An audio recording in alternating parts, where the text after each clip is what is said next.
Minister, billions of dollars are going to be coming in terms of relief.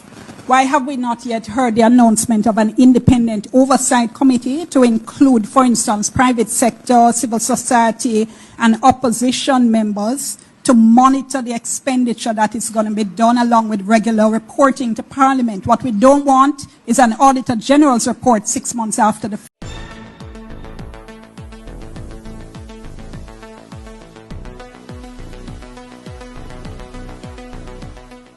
Blessings, ABR family and viewers. Welcome back to the channel. It's your girl, Isabel Rose. And in this one, Anju rolls out a initiative called the National Reconstruction and Resilient Authority in order to oversee the whole rebuilding and recovery efforts post-Hurricane Melissa that will strictly report to the office of the Prime Minister. You will also hear him outline the amount of funds that the government currently has and that they will need to borrow a whole lot more, as well as an update from the Member of Parliament from Northeast St. Elizabeth.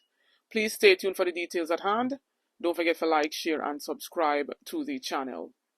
So, ABR family and viewers, who remember when the opposition, likewise the private sector and other, commerce, other businesses, as well as some hard-working journalists question the government, recommending a broad-based, initiative to help to, oversee this whole relief and recovery process post-Hurricane Melissa. We see them try to come out and tell lies on the opposition, stating that the opposition called for, an oversight, but they don't want to be a part of it. When, the opposition called for this broad base, they want other, experts from other departments to be on this broad-based initiative, but then the government wanted a parliamentary committee with just politicians on it. They have finally come now to let us know that they have, created this initiative to oversee all of that. Minister, billions of dollars are going to be coming in terms of relief. Why have we not yet heard the announcement of an independent oversight committee to include, for instance, private sector, civil society, and opposition members to monitor the expenditure that is going to be done along with regular reporting to Parliament? What we don't want is an Auditor General's report 6 months after the fact. Second, I've been hearing everything that's been said. However, the national response, the immediate national response, has been slow and inadequate. The government has been acting as if it didn't know the kind of damage that a Cat 5 would have done. Why have we not seen immediate deployments of mass aid to the affected communities, along with things like immediate erection of warehouses to hold such aid, immediate erection of mass shelters and or evacuations? And then finally, for now, why had we not seen an equivalent in-time response to Westmoreland as there was to St. Elizabeth, seeing that that was where the eye of the hurricane made landfall? So it was obvious that there would also have been catastrophic damage there. We therefore need a dedicated reconstruction apparatus. The government will therefore establish the National Reconstruction and Resilience Authority, NARA, a statutory body with special powers to lead, coordinate, fast-track, and oversee national reconstruction, reporting directly to the Office of the Prime Minister. The NARA will focus on building back better, safer homes, climate-resilient infrastructure, better land use planning, relocation from high-risk zones, and taking the opportunity to introduce new industries and new businesses to areas that previously had no economic base. There is national and international precedents for this approach. It has been used in large-scale disasters, for example, in New Orleans in 2005 after Hurricane Katrina, in Canterbury, New Zealand after the Christchurch earthquake, in 2011, and also in Japan in 2011 after the earthquake and tsunami. In Jamaica, too, Prime Minister Pattison established the Office of National Reconstruction after Hurricane Ivan. The ONR, as it was called, was set up as a special unit to coordinate relief and reconstruction. It was not established by an act of Parliament.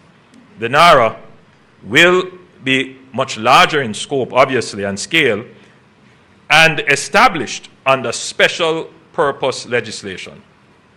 Given the extraordinary powers that will be sought to expedite reconstruction, the NARA will be set up with a sunset date of 5 years, renewable by Parliament. So we're not seeking to have this established forever.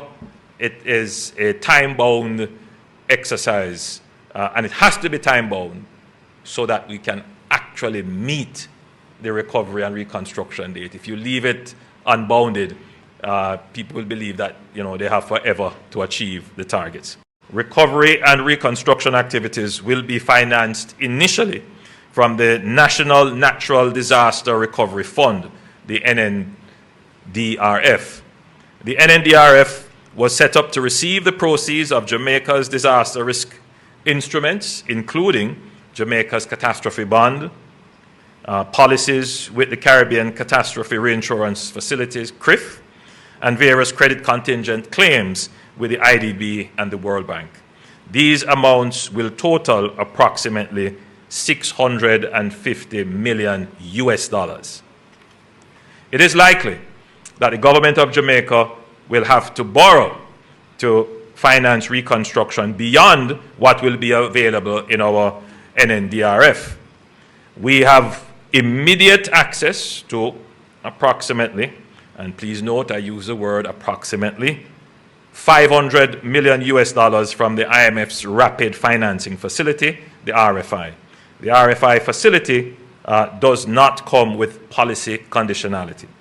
So we will start this reconstruction effort with approximately $1.15 billion US in immediate funds.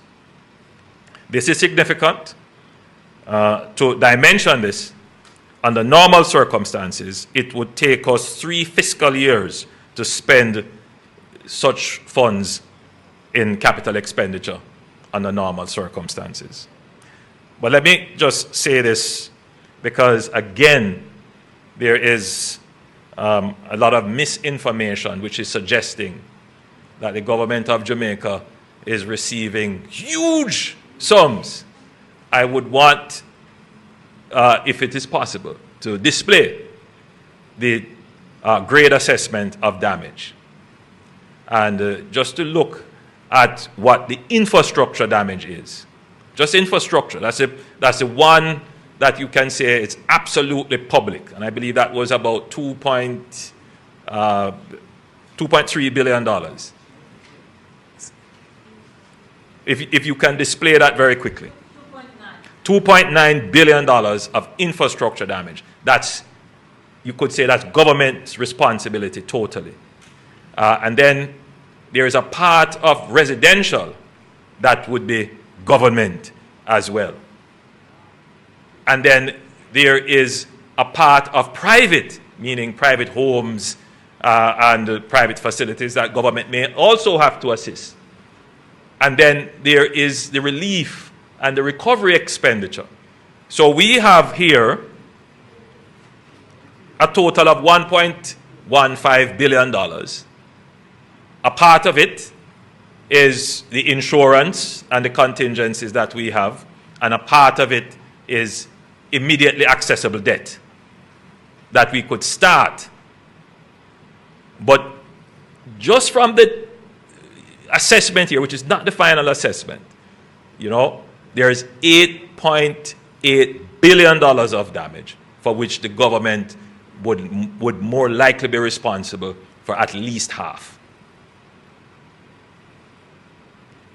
So there is still a gap that will have to be funded, and that will have to be funded by additional borrowing. So those who are of the view that the government can engage in a spending spree, thank God they are not the government. The government has to be frugal. It has to be careful. It has to watch now more than ever. I said it already, and I'm going to say it again.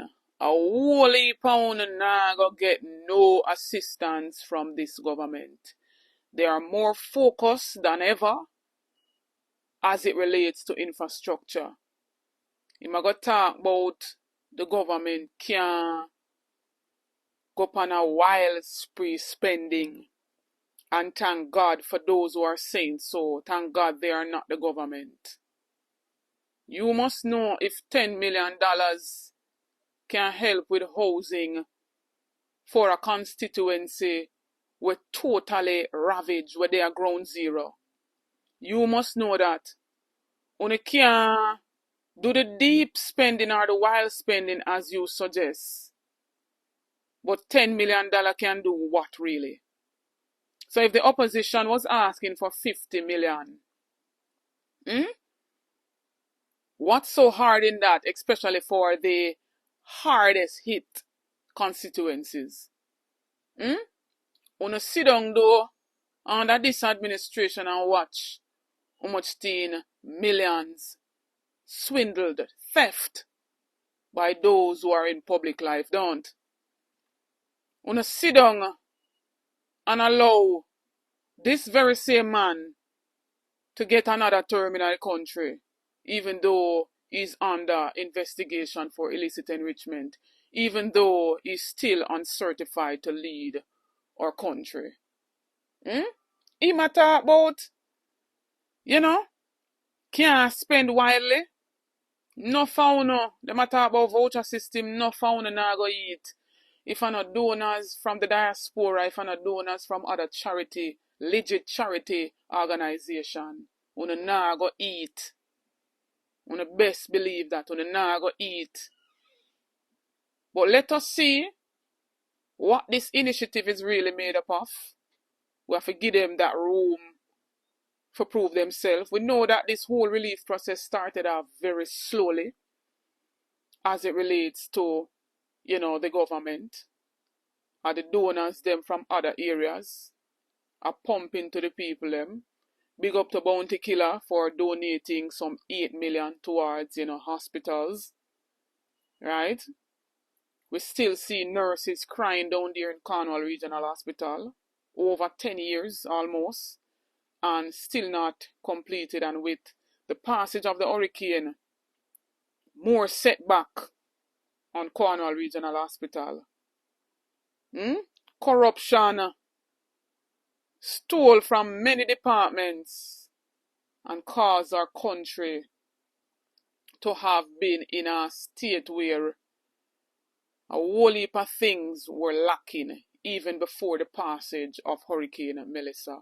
So right now, look out for them blame Melissa for everything, Melissa caused this, Melissa caused that.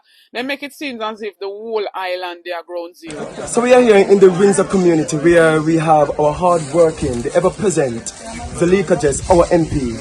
And this is an initiative that she had been really going on, and there was a container that was placed in the constituency where we have seen a large number of clothing that have come into the constituency where, and as we will say in Jamaican terms, it's no old broke, because we have seen a lot of Old Navy brands and so forth. And so forth. Yeah, no broke, my brother. So support the MP is doing what she can in every aspect of the way for the citizens of this great constituency.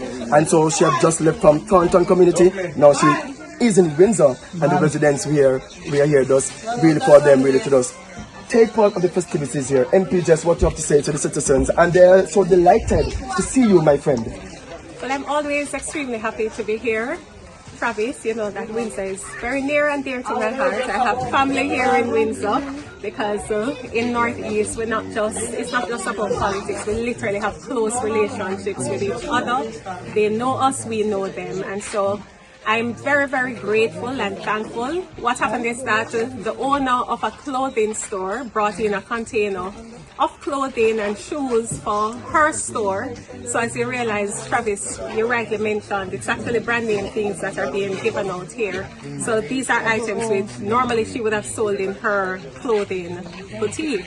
But she has very graciously and kindly donated the container of clothing and shoes and various supplies to us, and of course we've been sharing it up in the various communities. So that's what we are doing today. Yes, thank you so much, and thank you for the residents of Windsor that have came out, and for the persons out there, because we were behind the scenes because of not having no internet service. But for the persons out there who want to disturb us and the work of this MP, my PR don't start as it. Do not try to sabotage our MP, all right? Because she's doing her best. We don't start as it. Be careful, because we don't play Northeastern St. Elizabeth. We are of the people. Don't play with us. That's right. Thank you. ABR family and viewers, share your thoughts in the comment section. Let us continue the discussion down there. Remember to leave a like, remember to share out, and if you're new to the channel, please subscribe. On the road to 50K, help me to get there. Please and thanks. Play your part. Stay tuned for more videos. Stay tuned for more updates. Big up on yourself. One love.